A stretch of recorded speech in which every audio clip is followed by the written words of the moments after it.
ومن سيئات أعمالنا ومن يضلل هادي له أشهد أن لا إله إلا الله وحده لا شريك له وأشهد أن محمدا عبده ورسوله لا نبي بعده رب اشرح لي صدري ويسر لي أمري واحلل عقدة من لساني يفقهوا قولي لا حول ولا قوة إلا بالله العلي العظيم أما بعد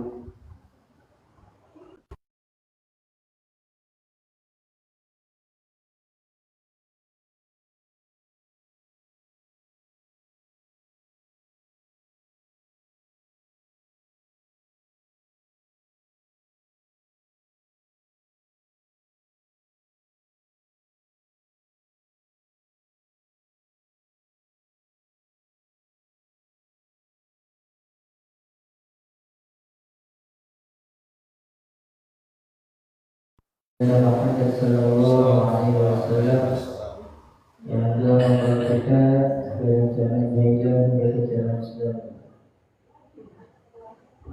Ibu yang dirahmati Allah, ini sedikit akan menyampaikan surah Al-Ikhlas. A'udzubillahi minasyaitonir rajim. Bismillahirrahmanirrahim. Qul huwallahu ahad, Allahus samad, lam yalid wa lam yulad wa lam yakul lahu kufuwan ahad. Sadaqallahu al-azim. Hadirin rahimakumullah, di dalam surat Al-Ikhlas yang menerangkan tentang asma-asma sifat-sifatnya Allah, yang di dalamnya mungkin cuma ada Allahu Ahad, Ahadun, dan Allahu Samad, As-Samad, tetapi kedua sifat ini merupakan memiliki cabang-cabang dari sifat 20 yang dikarang oleh para ulama kita berakidah Asy'ariyah. Jadi sifat 20 ini memang baru, tetapi sumber dari sifat 20 ini ada di dalam surat Al-Ikhlas. Qul huwallahu ahad, ada 3 kata. Qul huwa Allah ahad. Qul, katakanlah ya Muhammad, serulah ya Muhammad. Qul ini bukan hanya bisa didefinisikan dengan katakan, tetapi bisa serulah, sebutlah. Huwa Allah, huwa dialah Allah, ahadun yang maha ahad. Huwa ini biasanya disebut dengan kata ganti ketiga, digunakan pada kalimat kedua atau kata ganti setelah adanya nama. Biasanya Ahmadun wa Talib, Ahmad dia seorang murid. Tapi di sini dibalik jadi kata yang pertama sebelum nama. Huwa Allah, Allah ini sebagai nama. Huwa Allah, huwa ahad. Ahadnya ini adalah sifat.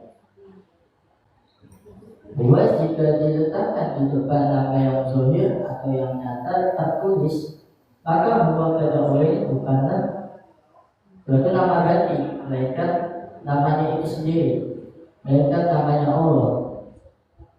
Makanya Imam Abu Hasan Asy-Syadzili rahimahullah itu setiap harinya berzikir dengan namanya Allah yang Hu ya Hu. Itu sebenarnya memanglah namanya Allah. Wawunya ini adalah hanya sebagai tambahan, untuk melengkapi sebuah kata. Kan kalau huwa ada selesai sebutnya, jadi ada tambahan wawunya, jadi huwa Allah agar mudah untuk dilafazkan. Ini artinya apa? Memang pembahasan Asy-Syadzili itu berzikir pada Allah dengan zikir ya Hu. Bahwasanya Wa itu nama untuk dilainkan selain namanya Allah. Ketika Imam Ahmad Al-Ghazali itu bersikir dengan Yahu, itu beliau menyatakan dalam hatinya merasakan tidak ada yang wujud selain Allah.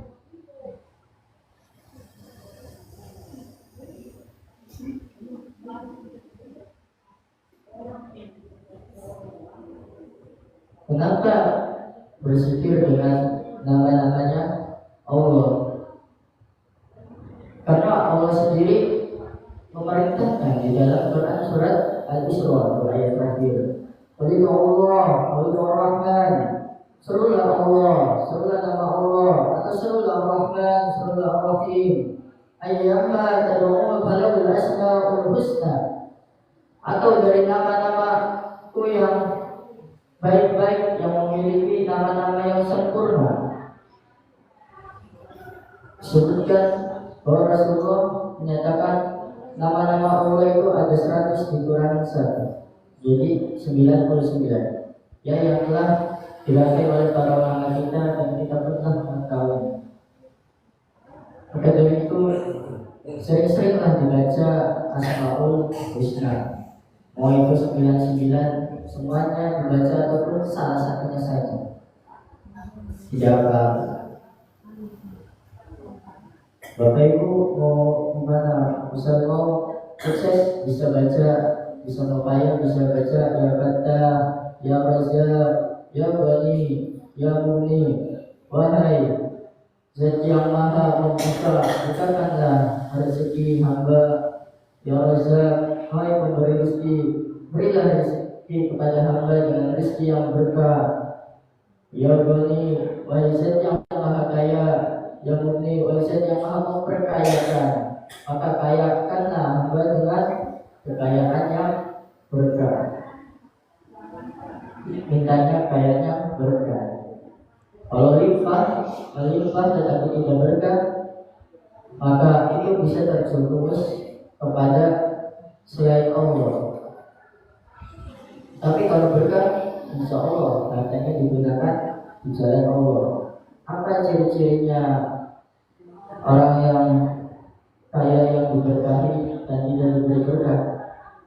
Jika orang yang kaya tapi tidak diberi berkah, maka lihatlah kehidupannya, uangnya itu dipakai untuk berfoya-foya. Bahkan foya-foyanya itu lebih banyak daripada uang sedekahnya, uang infaknya, uang zakatnya. Dan bahkan ketika dimintai zakat dengan jumlah yang sesuai dengan harta kayanya telah ditetapkan di dalam hukum, maka dia menolak karena mungkin alasannya zakatnya cukup besar. Seperti halnya dengan kisah Qarun di zaman Nabi Musa. Qarun itu oleh seorang yang soleh, bisa disebut ulama Bani Israil. Tetapi karena bujukan istrinya untuk meminta doa kepada Nabi Musa agar diberikan kekayaan, maka Qarun ini pun mendatangi Nabi Musa. Ya Nabi Allah, ini istri pula meminta doa kepada sampean agar sampean berdoa kepada Allah, mendoakan kami agar kami menjadi orang yang kaya, mempunyai harta yang melimpah.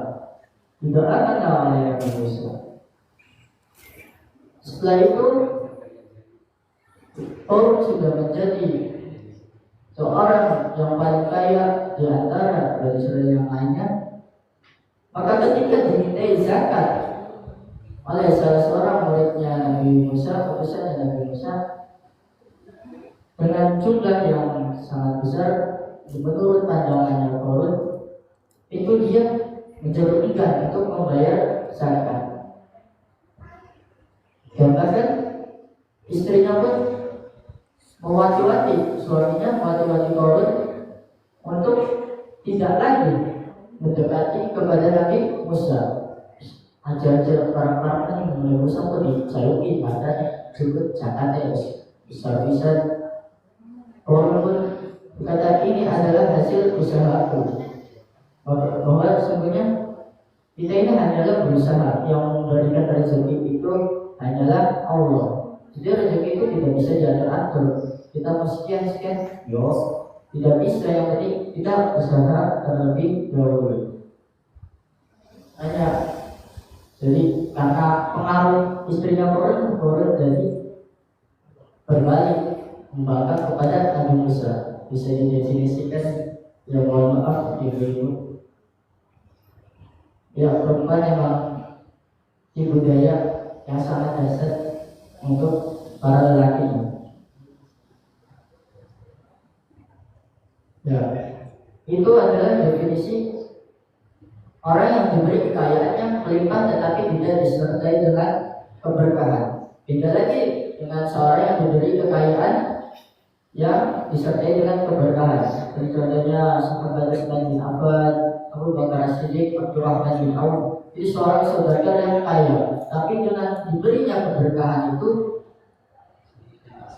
mereka semua menginfakkan dan sedekahkan hartanya itu di jalannya Allah. Ketika Rasulullah SAW membutuhkan dana untuk berperang, untuk dakwahnya, maka akan berlomba-lomba untuk menyumbang dengan sumbangan yang banyak, tidak untuk dibuat koyak-koyak atau direndam sendiri. Ya. Tadi.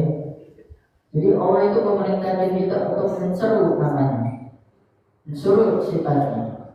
Walidullah, Walidur Rahman. Serulah Allah, serulah Rahman.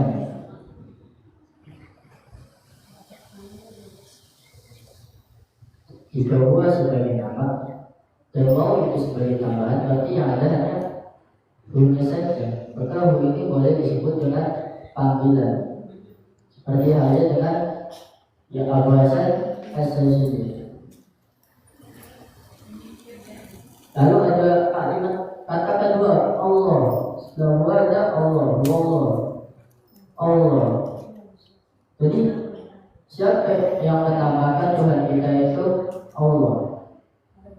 Ya Tuhan kita sendiri. Allah itu sendiri yang memperkenalkan dirinya bahasanya namanya itu adalah Allah. Apa dalilnya?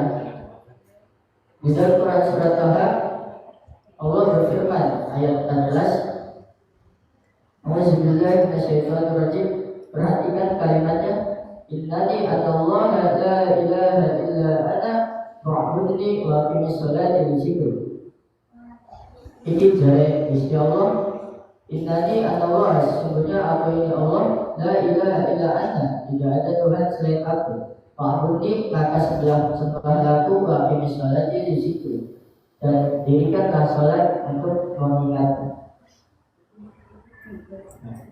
Si Allah itu memperkenalkan dirinya bahwasanya namanya itu adalah Allah. Namun kenapa dari sekiannya banyaknya nama-nama Allah, sifat-sifatnya Allah, kenapa Allah itu memilih nama yang paling utama itu adalah Allah?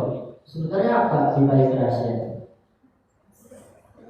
Jadi nama Allah itu memang ada rahasianya di balik. Nama Allah kan secara huruf memiliki 4 huruf. Ada alif, lam, dan ha.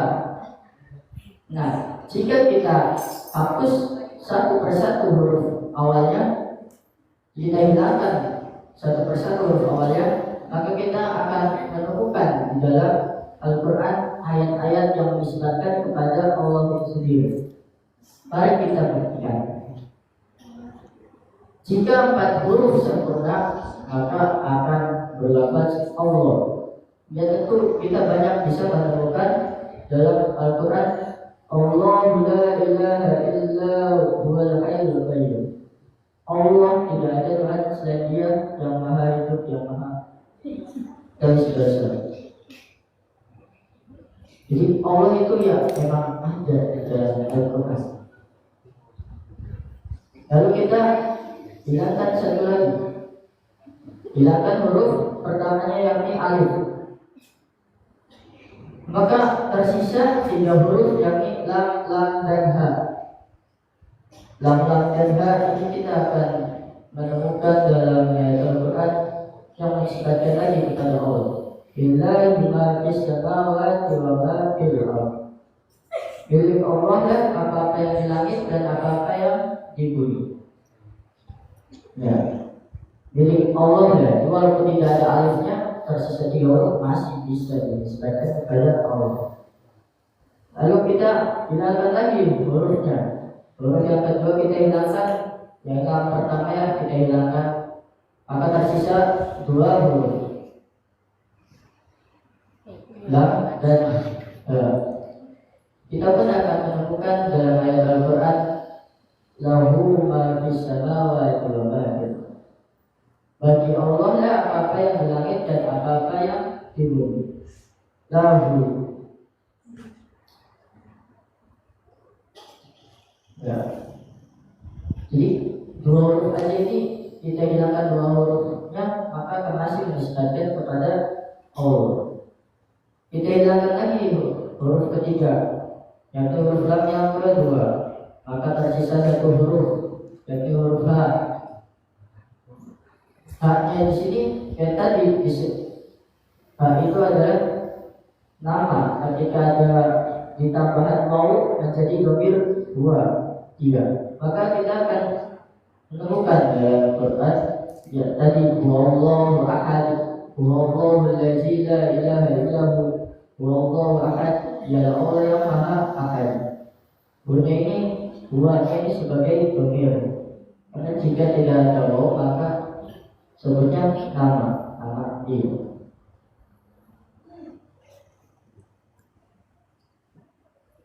Lalu kita hilangkan lagi huruf terakhir, huruf H kita hilangkan.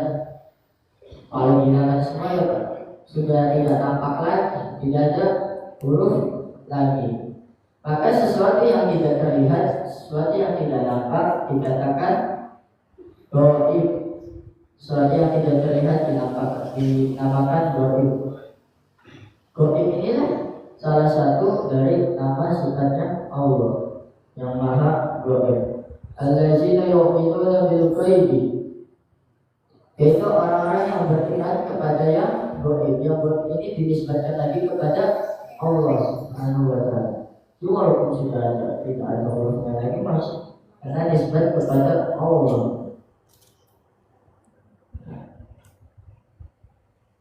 Nama Allah juga yang paling mudah disebut, dilafazkan ketika seorang itu sedang sakaratul maut. Kenapa? Ketika ada seorang yang sakaratul maut itu ditalqin Allah, Allah, Allah. Ya memang nama Allah yang paling mudah diingat, paling mudah dilafazkan jika sakaratul maut. Ketika menyebutkan Allah, Allah, maka nafas itu akan keluar, maka seakan-akan bebannya pun hilang. Karena dengan menyebut nama Allah itu beban bisa keluar. Jadi kalau lagi sumpah, lagi stres mungkin, ya seru lah nama Allah. Allah baik di lisan maupun di dalam hati. Karena lisan itu adalah cuma terjemah, yang ada hanya di dalam hati. Lisan itu terjemahan dari hati. Ya, itu rahasianya nama Allah. Lalu ada Ahad. Ahad yang maha tunggal. Ahad dengan wahid itu beda. Wahid itu satu, ahad itu tunggal.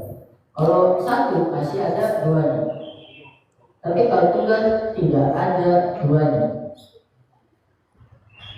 Ahad artinya kesendirian Allah dengan zatnya. Ahad inilah muncul dengan sifat qadim, hanya dia sendiri ketika di zaman qadim. Di zaman itu hanya ada Allah sendiri, tidak ada langit, tidak ada bumi, tidak ada makhluk, tidak ada kita yang di sini. Hanya ada Allah Subhanahu wa taala.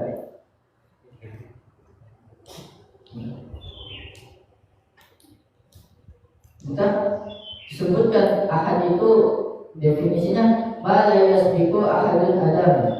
Allah tidak ada. Kalimatnya negatif kali negatif. Tidak pernah, tidak ada. Tidak kali tidak sama dengan iya. Negatif kali negatif sama dengan positif. Ada. Jadi Allah itu tidak pernah, tidak ada, berarti Allah itu ada. Maka ada ini di dalam sifat 20, maka dinamakan wujud. Wujud tidak apa. Wujud ini artinya ada. Makanya kenapa? Ada orang yang bilang wujud itu, sifat wujud tidak ada di dalam Al-Quran. Ia memang benar, tapi di dalam Al-Quran itu tidak hanya ada yang tertulis, tapi ada yang tersiratnya. Tidak hanya ada yang tersurat, tapi ada yang tersirat. Ada makna yang tersembunyinya. Maka orang yang hanya bisa berbahasa Arab itu belum tentu mengerti apa dibalik hal yang tersirat itu. Jadi orang yang dilandasi dengan paham akidahnya, maka akan mudah menangkap hal-hal yang tersirat. Ahad ini tunggal.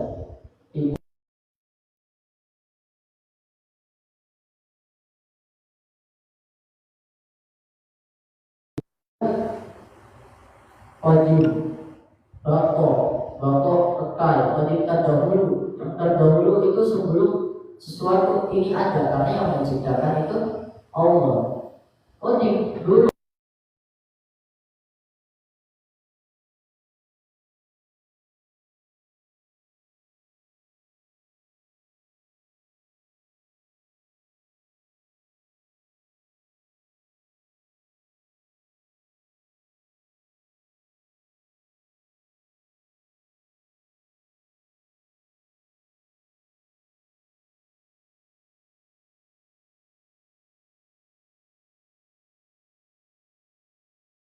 Ada sesuatu yang tersirat.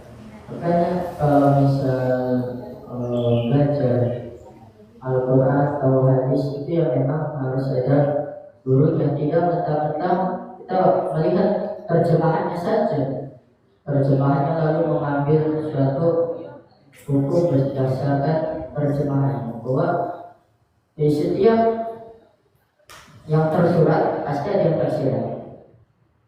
Di setiap yang nyata pasti ada yang goibnya.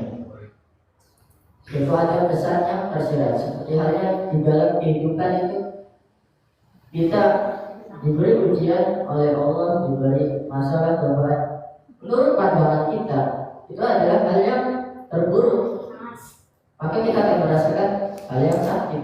Itu adalah hal yang buruk menurut pandangan kita. Tapi menurut pandangan Allah, itu cara Allah untuk apa? Untuk kita mengingat Allah. Allah tidak diberi kalau tidak diberi cobaan, tidak diberi masalah, maka hidup kita akan senang-senang aja, dan dengan kesenangan itu akan mudah terjerumus ke dalam hal-hal yang tidak baik. Bisa jadi melupakan yang memberi kesenangan itu, bisa melupakan Allah. Karena Allah beri ujian, beri sakit, beri masalah hidup. Maka saya yakin bapak-bapak ibu itu ketika akan dapatkan masalah pasti langsung mengingat Allah. Ya Allah, kenapa seperti ini ya? Walaupun masih menyalahkan Allah, setidaknya masih ingat Allah. Nah, sesuatu yang tersurat dan yang tersirat itu adalah pesan dari Allah. Kata Allah, aku memberikan cobaan kepadamu agar kamu mengingat kepada Allah. Jadi jangan mentah-mentah kita hanya melihat yang tersuratnya saja, melihat yang pada luarnya saja, tapi ada makna yang tersembunyi di dalam itu.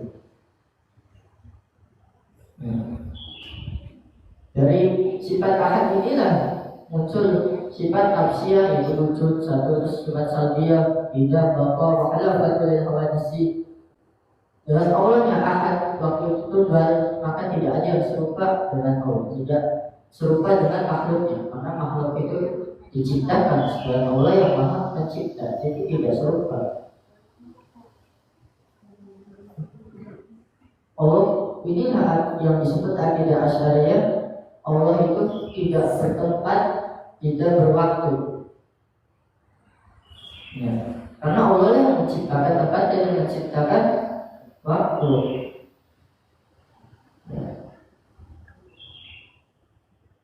Ada orang-orang yang hanya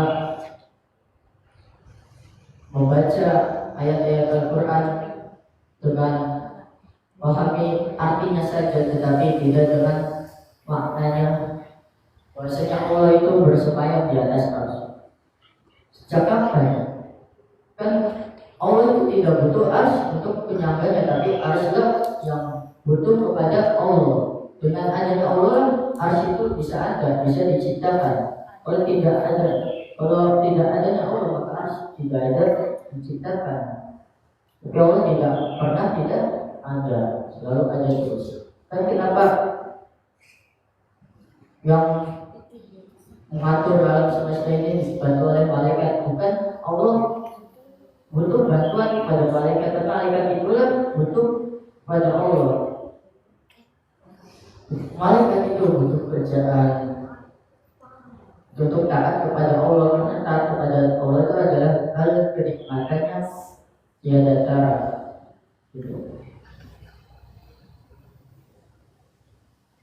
Allah itu tidak bertempat dan tidak berwaktu, karena Allah yang menciptakan tempat dan yang menciptakan waktu. Kalau kata Allah dici yang mampu binafsi berdiri sendiri di budaya, Allah itu berdiri sendiri, mampu mengatur alam semesta ini sendiri, bukan karena bantuan malaikat, bantuan jin, bantuan istilah, tapi makhluk ciptaannya nyala yang membutuhkan Allah. Wahdaniyah Esa tunggal dengan berbicara sifat ahad itu. Allah tunggal tiada duanya. Ya. Setelah itu ayat kedua, Allahus Somad, As-Somad yang maha bergantung, tempat bergantung kepada setiap makhluk. Kan ketika Allah memberi ujian itu, memberi masalah, itu Allah sedang mengatakan bahwa dirinya itu As-Somad. Wahai hambaku, ketahuilah bahwa aku As-Somad, maka bergantunglah kepadaku. Mintalah apapun kepadaku, berdoalah. Tuh, suatu yang tersirat Allah mengatakan seperti itu, menyampaikan pesan seperti itu. Tapi kita saja tidak menyadari bahwa kita sering melihat luarnya saja, seakan-akan kita menyalahkan takdir, menyalahkan Gusti Allah. Allah itu tidak pernah salah. Yang mengatakan Allah itu salah ya bisa dikatakan fasik, bimbing, bahkan bisa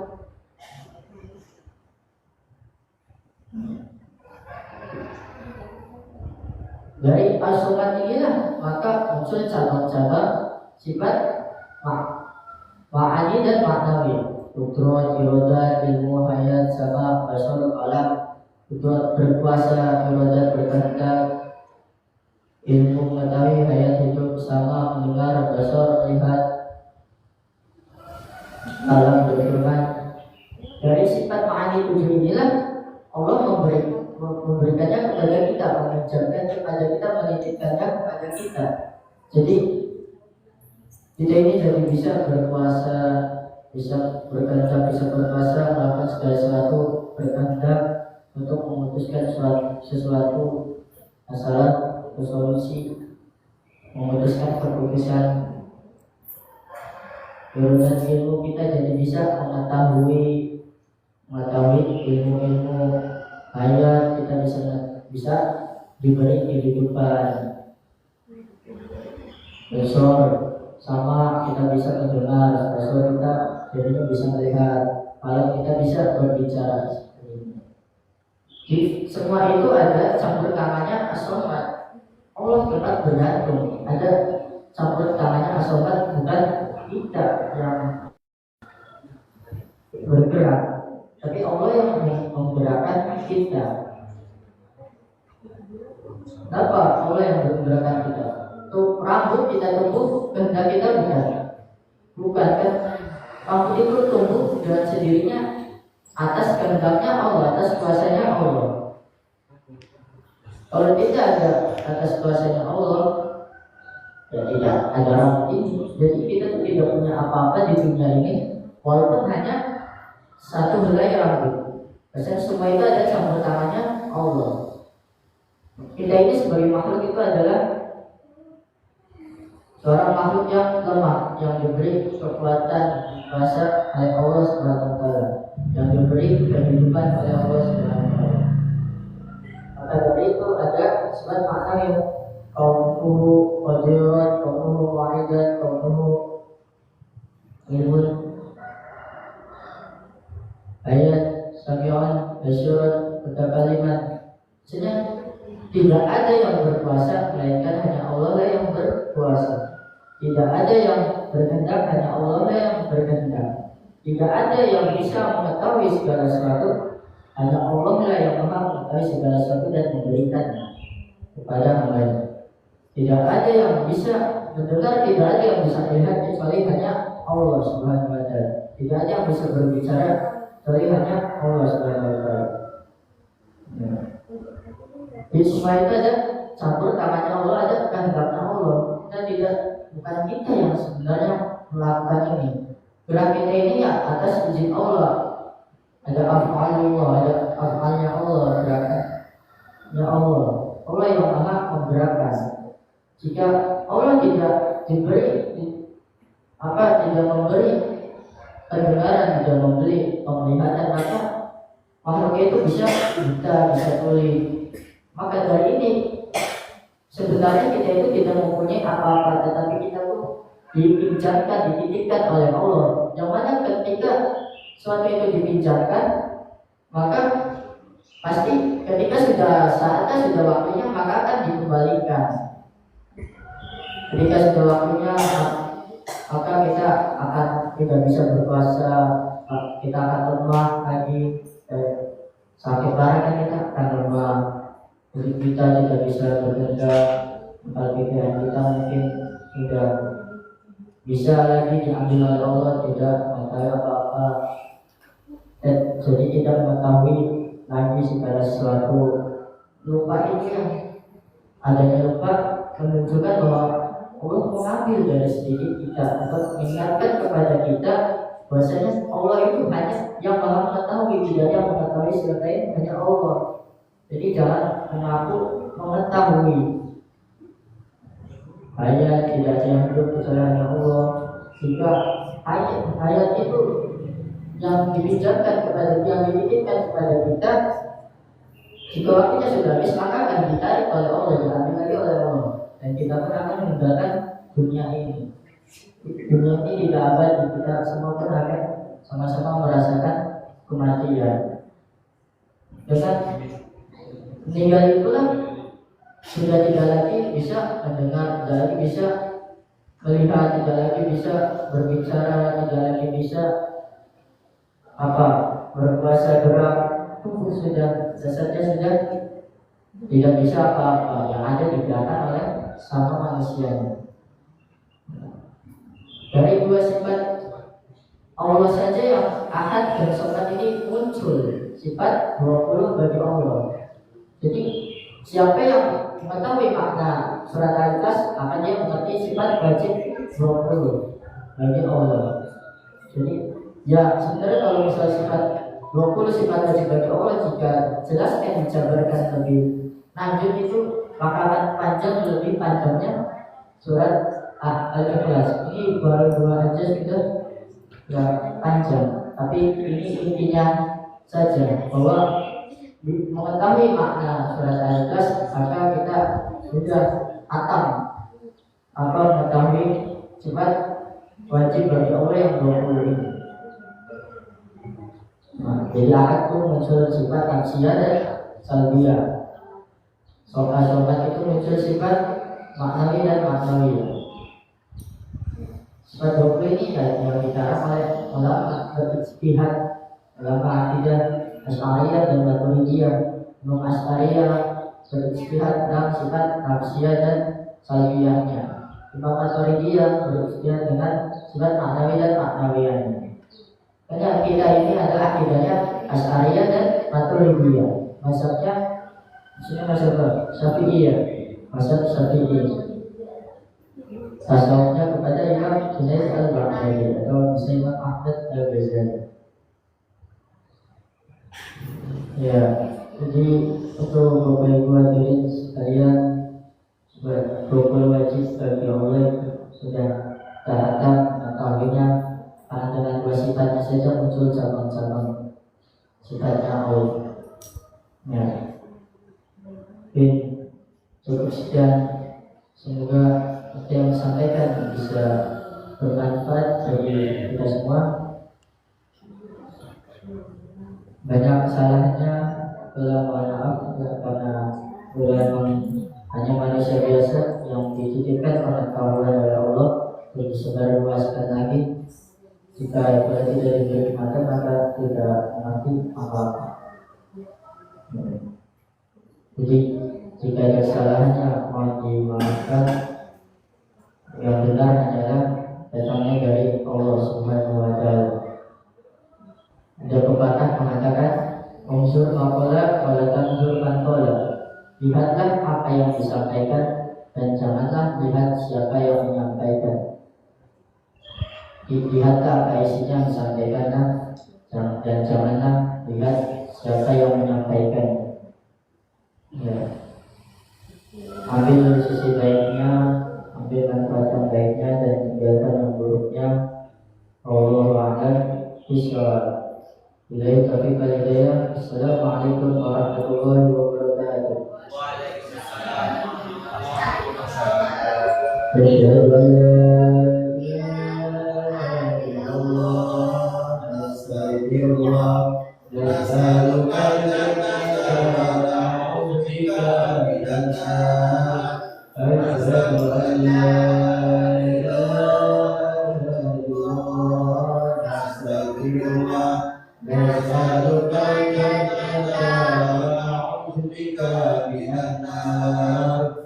Asyhadu an la ilaha illallah, astaghfirullah, nas'aluka al-jannata wa na'udzubika minan nar. Allahumma innaka afuwwun tuhibbul afwa fa'fu anna. Allahumma innaka afuwwun tuhibbul afwa fa'fu anna. Allahumma innaka afuwwun tuhibbul afwa fa'fu anna ya karim. Allahumma hamna bil Qur'an waj'al lana imaman wa nuran wa hudan wa rahmah.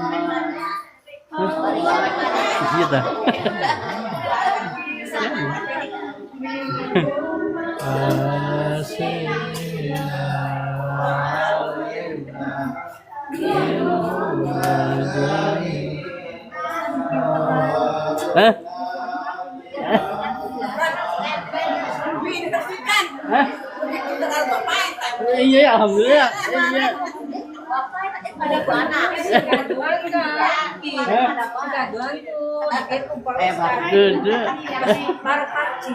Iya. Iya, asli ya, fotokopian asli ya. Oh, salam. Salam bisa beli. Suaranya maju. Iya. Iya. Masih berapa umurnya? 15 tahun. Alhamdulillah.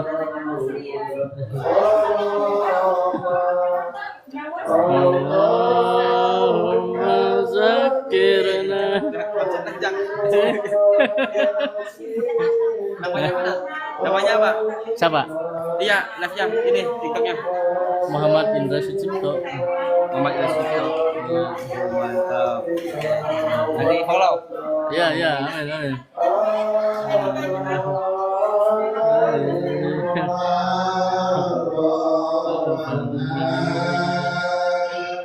Ada